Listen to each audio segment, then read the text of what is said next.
साथियों नमस्कार, मैं हरिश्चंद्र बर्णवाल इस वीडियो में आप सभी का स्वागत करता हूं। दोस्तों, मद्रास हाई कोर्ट ने स्टालिन और राहुल गांधी पर एक तरीके से कहर बरपा दिया है। आप कहेंगे ऐसा कौन सा फैसला आया? जी हां, बिल्कुल कोई फैसला नहीं आया, कोई व्यक्तिगत फैसला नहीं आया, लेकिन जो फैसला किया है ना दोस्तों, आप ये समझ लीजिए कि चाहे स्टालिन हो या राहुल गांधी हो, उनका सपना चूर चूर हो गया है। वो लोग मंदिर में, खास करके स्टालिन की सरकार की बात कह रहा हूं, अभी मैं गांधी का भी कुछ दिखाऊंगा आपको। ये लोग तो एक दीपम जलाने को रोकने के लिए कहां तक चले गए। अब भी मंदिर में तमिलनाडु के दीप जल नहीं पाया है, अनुमति नहीं मिली है हाई कोर्ट के आदेश के बाद भी। और सारे संविधान के जो झंडा बरदार हैं वो चुप्पी साधे हुए हैं। संविधान काम नहीं कर रहा अभी भी। भाई, हाई कोर्ट ने दो बार फैसला सुनाया है, समझ लीजिए। और जो जस्टिस हैं जी.आर. स्वामीनाथन, उनके खिलाफ तो महाभियोग के लिए पहुंच गए। अब आप देखिए मद्रास हाई कोर्ट ने किस तरीके से कहर बरपा दिया है। सारे सपने चूर चूर हो गए दोस्तों। अभी मैं आपको दिखाता हूं।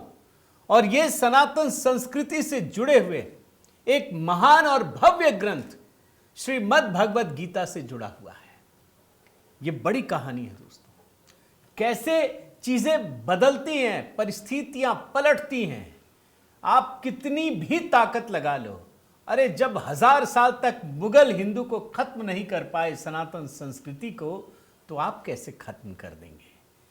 आज आपको मद्रास हाई कोर्ट का वो फैसला सुनाता हूं दोस्तों। बहुत महत्वपूर्ण है, मैं आपको बता देता हूं।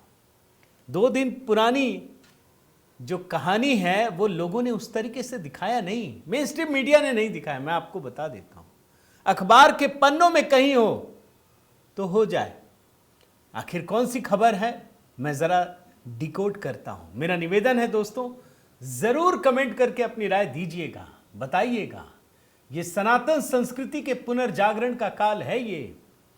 आज जय श्री कृष्णा, आज श्रीमद् भागवत गीता पर यह कहानी है, इसलिए पहला कमेंट दोस्तों जय श्री कृष्ण यही लिखिएगा। और साथ ही आपसे निवेदन है दोस्तों, प्रधानमंत्री मोदी को लेकर जो गीत हमने तैयार किया है उसे देखिए, दिखाइए। मेरी पुस्तक संघ की अनसुनी कहानियां खरीदने में दिक्कत हो तो मेरा व्हाट्सएप नंबर है। मेरे व्हाट्सएप ग्रुप से जुड़ना चाहें तो जरूर जय सिया राम लिखिए। आइए शुरू करते हैं दोस्तों। खबर पढ़ लीजिए क्या लिखा है। भगवद गीता कोई धार्मिक ग्रंथ नहीं है। जानते हैं, मद्रास हाई कोर्ट ने दोस्तों एक तरीके से श्रीमद् भागवत गीता को धर्मनिरपेक्ष ग्रंथ घोषित कर दिया है। ये मामला क्या है, बहुत ही सहज भाषा में आपको बताता हूं, बिल्कुल लेमैन की तरह। एक संस्था है, वो काम करती है गीता और जो वेदांत होता है उसको लेकर के। विदेशी फंड भी आता है। उसने एफसीआरए के लिए आवेदन किया। केंद्र सरकार ने, ध्यान से सुनिए, केंद्र सरकार ने कहा कि ये तो धार्मिक ग्रंथ है, आपको नहीं मिल सकता। ये मद्रास हाई कोर्ट पहुंच गए और हाई कोर्ट ने कहा कि गीता धार्मिक ग्रंथ नहीं है। गीता जो है वो धर्मनिरपेक्ष ग्रंथ है, ये धार्मिक ग्रंथ नहीं माना जा सकता, सार्वभौमिक है। और जो टिप्पणी की, जो फैसला किया, टिप्पणी मत बोलिए, फैसला किया, अभी मैं आपको पढ़कर सुनाता हूं। कैसे स्टालिन के लिए बड़ा झटका है, कैसे राहुल गांधी के लिए बड़ा झटका है। पहले मैं आपको वही दिखा देता हूं। इनके एक नेता हैं शिवराज पाटिल। अब तो आप जानते हैं, इन्होंने कहा था गीता को लेकर के, बड़ा खराब बयान था दोस्तों। उसको उद्धृत करना जरूरी है, उसको दिखाना जरूरी है, क्योंकि ये गांधी परिवार के बेहद करीबी रहे हैं। पूर्व गृह मंत्री। जानते हैं गीता को लेकर क्या कहा था इन्होंने, कि महाभारत के अंदर गीता का भाग जो है उसमें श्री कृष्ण अर्जुन को जिहाद की बात कहते हैं। आप सुन लीजिए, बहुत संक्षिप्त में सुना रहा हूं। भारत के अंदर जो गीता का जो भाग है उसके अंदर भी श्री कृष्ण की अर्जुन को भी जिहाद की बात ही कहते हैं। ये तो गांधी परिवार की सोच है। जो शिवराज पाटिल ने कही। और गांधी परिवार के करीबी स्टालिन, वो तो खुलकर कह चुके हैं कि हम सनातन धर्म को अपरूट करेंगे, इरेडिकेशन ऑफ सनातन धर्म, समूल नाश, कह चुके हैं ना। बयान पलटा नहीं है। ये कहते हैं कि आई एम प्राउड क्रिश्चियन, रहिए, कोई दिक्कत तो नहीं है, लेकिन क्या प्राउड हिंदू होना कोई गुनाह है? भाई अभी दीपक जलाने का फैसला दिया, जलने नहीं दिया। अब आप आइए, धार्मिक किताब जो गीता कहा जाता है, जरा उसके फैसले पर आइए, क्या लिखा है। भगवत गीता पढ़ाने से कोई ट्रस्ट धार्मिक नहीं हो जाता। मद्रास हाईकोर्ट ने क्या कहा दोस्तों, मैं एक लाइन पढ़ता हूं। भगवत गीता कोई धार्मिक किताब नहीं है, यह बल्कि एक नैतिक विज्ञान है। इसलिए भगवत गीता को किसी एक धर्म तक सीमित नहीं किया जा सकता। यह भारतीय सभ्यता का एक हिस्सा है। मैं जरा कोर्ट के फैसले को बताऊं दोस्तों, उससे पहले जरा इसकी कहानी बता देता हूं कि यह बोलने की नौबत क्यों आई।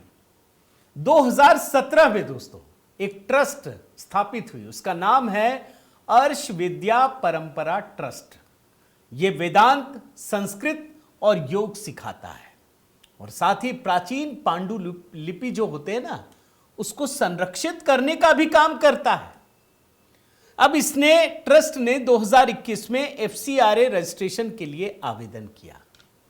यह अनुरोध सालों तक पेंडिंग रहा। यह पढ़ करके भी मुझे दुख हो रहा था कि केंद्र सरकार में सालों तक पड़ा हुआ है भाई, वो भी एक ऐसी संस्था जो हमारी संस्कृति से जुड़ी हुई चीजों में काम करती है। भाई पांडुलिपियों को संरक्षण करना, वेदांत, संस्कृत, योग सिखाना बड़ी बात है।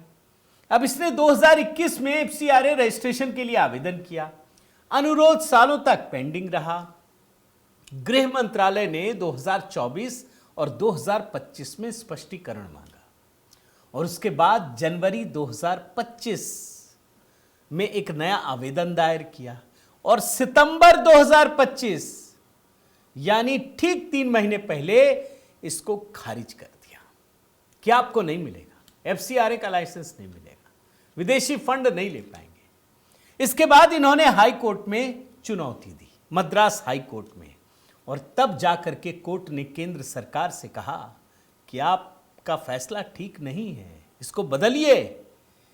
श्रीमद् भागवत गीता कोई धार्मिक ग्रंथ नहीं है। कोर्ट ने क्या कहा दोस्तों, बड़े ध्यान से सुनिएगा, मैं आपको दिखा रहा हूं। ये फैसला है, ये मैंने हिंदी में अनुवाद किया है। देखिए आजकल AI का जमाना है, चीजें बहुत आसानी से होती हैं। मैंने इसका एक हिस्सा निकाला, वो हिस्सा सिर्फ पढ़ता हूं, आप बड़े ध्यान से कोट अनकोट में सुनिए। भगवत गीता कोई धार्मिक ग्रंथ नहीं है, यह वस्तुतः एक नैतिक विज्ञान है। It is rather a moral science. माननीय इलाहाबाद उच्च न्यायालय ने 2007 में एक फैसला है, SCC ऑनलाइन ऑल 1301, इलाहाबाद उच्च न्यायालय ने 2007 में एक निर्णय दिया। उसमें कहा कि भगवत गीता को राष्ट्रीय धर्मशास्त्र के रूप में मान्यता दी जा सकती है। यह आंतरिक और शाश्वत सत्य की बात करती है।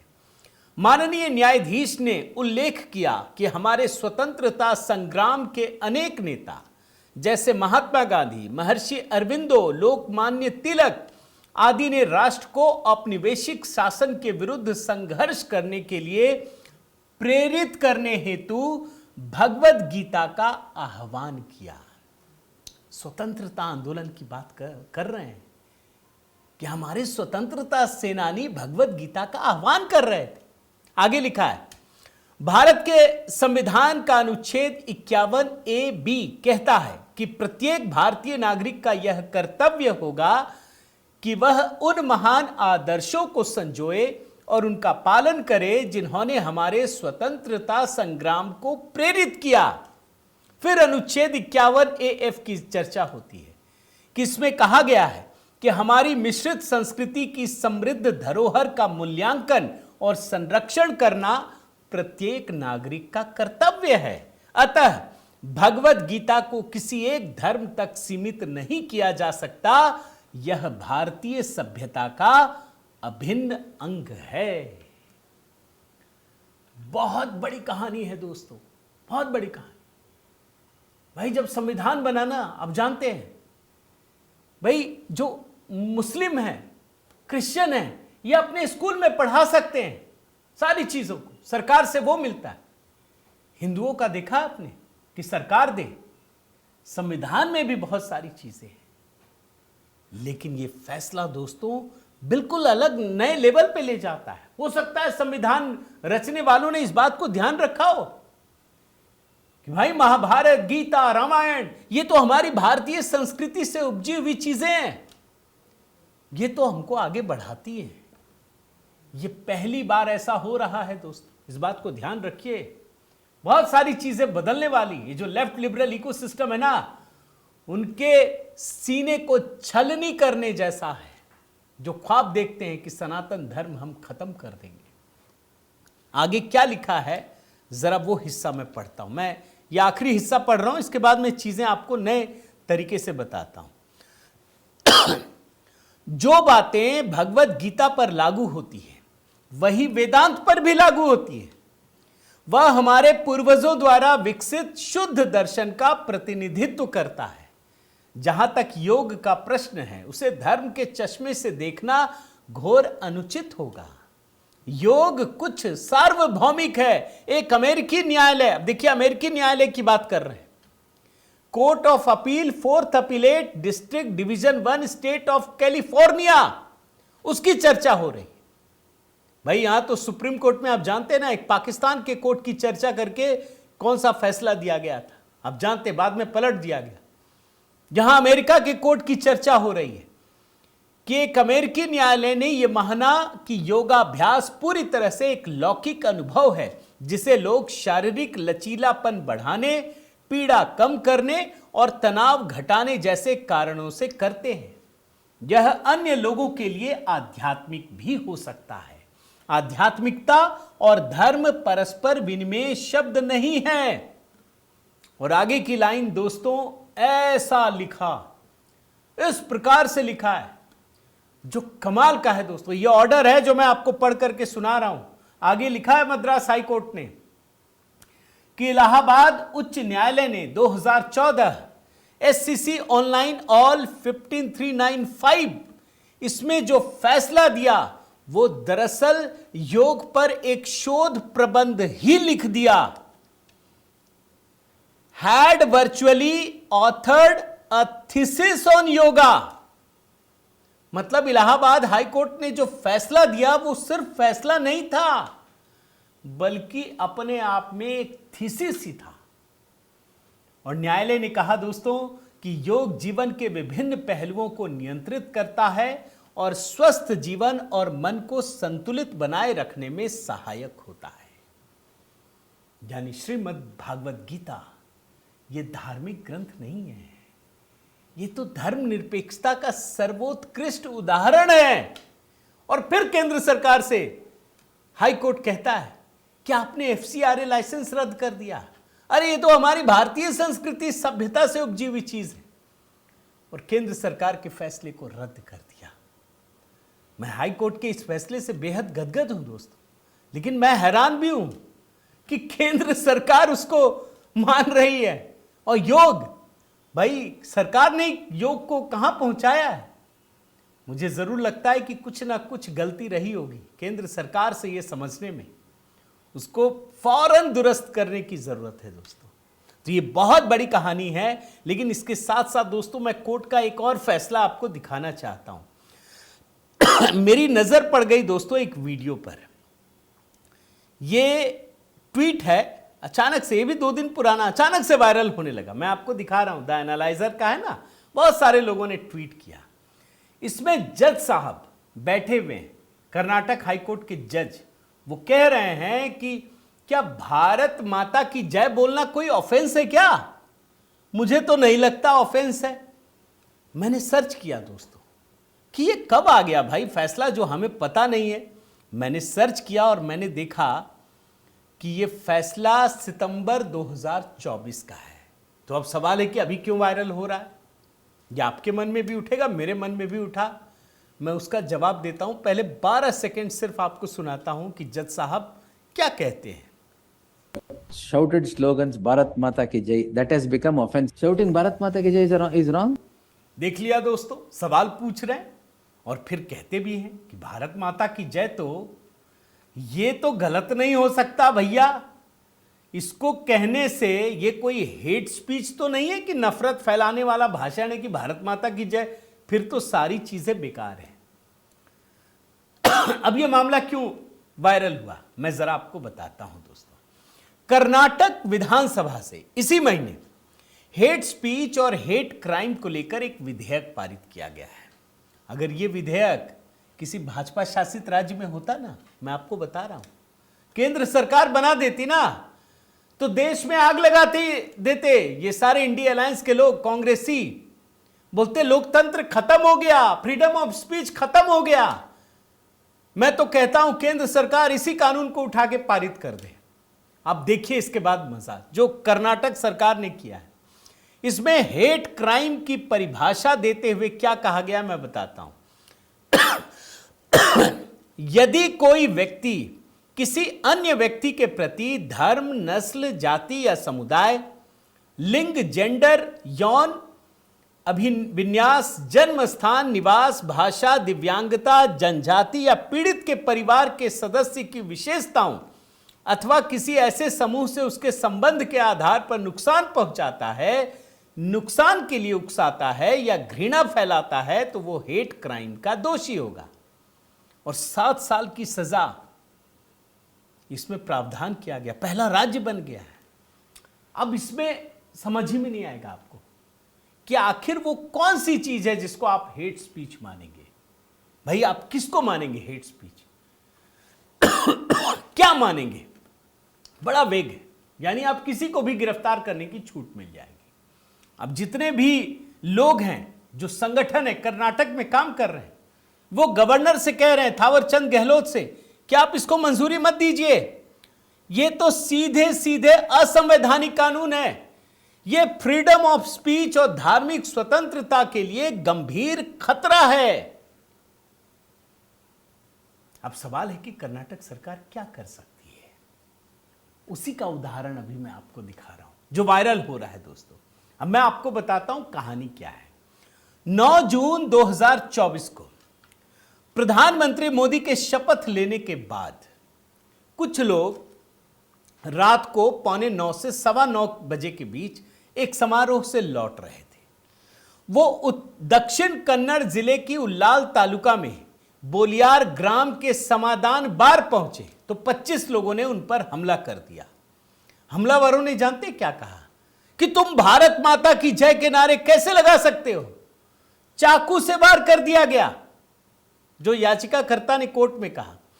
और उसी रात 11 बजे 23 लोगों के खिलाफ घटना की एफआईआर दर्ज कराई गई। चोट के कारण वे लोग अस्पताल गए। पुलिस ने रात 12 बजे वहीं उनका बयान दर्ज किया और फिर अगले दिन सुबह मैंगलोर का एक निवासी है अब्दुल्ला, उन्होंने हिंदुओं के खिलाफ एक काउंटर एफआईआर कराई। और अब्दुल्ला ने क्या कहा अपनी एफआईआर में कि याचिकाकर्ता सुरेश, विनय कुमार, सुभाष, रंजन, धनंजय ने उसको धमकी दी और कहा कि तुरंत देश छोड़ दो। अब्दुल्ला ने खुद को स्थानीय मस्जिद का अध्यक्ष बताया। अब्दुल्ला की शिकायत पर पुलिस ने 5 याचिकाकर्ताओं के विरुद्ध ढेर सारे केस दर्ज कर लिए। जैसे मैं आपको बताता हूं, धारा 143, 147, 148, 153, 500, 506, 149 और इसमें दोस्तों आईपीसी की धारा 153A धर्म, जाति और जन्म स्थान के आधार पर विभिन्न समूहों के बीच दुश्मनी को बढ़ावा देने को दंडित करती है। अब यह मामला हाईकोर्ट पहुंचा। हाईकोर्ट में न्यायाधीश एम नाग प्रसन्ना, इन्होंने फैसला सुनाया। क्या सुनाया मैं बताता हूं।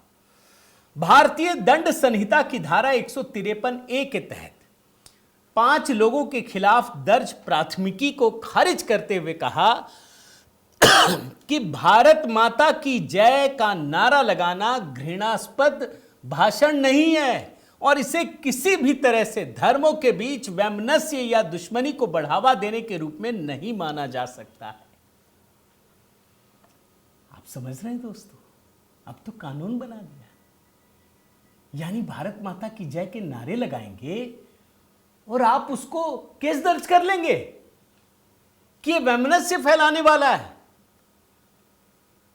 बस इसीलिए वायरल हो रहा है, इसीलिए ये कांग्रेस की सरकार ने काम किया है दोस्तों। जब केंद्र में यूपीए की सरकार थी ना, तो दंगा को लेकर एक कानून बनाई थी, वो भाजपा ने इतना विरोध किया कि लागू नहीं हो पाए।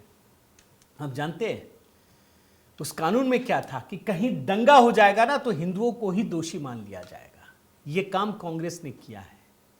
तो गनीमत मानिए दोस्तों कि हाई कोर्ट, सुप्रीम कोर्ट इस तरीके के काम अभी कर रहे हैं।